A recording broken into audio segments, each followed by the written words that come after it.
வருஷத்தோட கடைசி மாதம் அண்ட் கடைசி நாள் டிசம்பர் 31, 2023. அண்ட் என்ன 2024 வருஷம் தானே, 2023 பற்றி பேசுகிறோம் அப்படின்னு சொல்லிட்டு நினைக்கிறீங்களா? வேறு ஒன்றும் இல்லை. ஸோ 2023 வந்து ஃப்ரெண்ட்ஸுங்கெல்லாம் இருந்தாங்க. ஸோ அப்போல்லாம் ஜாலியாக இருந்தோம்.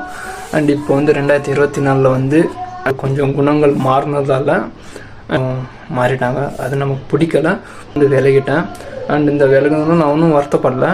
ஸோ எனக்கு பிடிச்ச ஒரு விஷயத்தில் நான் இப்போ இருக்கிறேன் அப்படின்னா இந்த ஃப்ரீடம் ரைடர் தான்.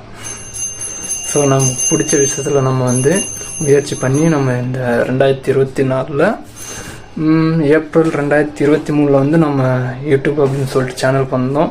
ஸோ இப்போ வந்து 2024 முடிய போகுது. அண்டு நமக்கான சப்போர்ட் இருக்குது அப்படின்னு சொல்லிட்டு நான் நம்புகிறேன். ஸோ உங்களுக்கு இந்த 24 நீங்கள் ஏமாற்றங்கள் யார் யார் எப்படி மாறினாங்க அப்படின்னு சொல்லிட்டு உங்களுக்கு சொல்லணும்னு தோணுதா? ஸோ நம்ம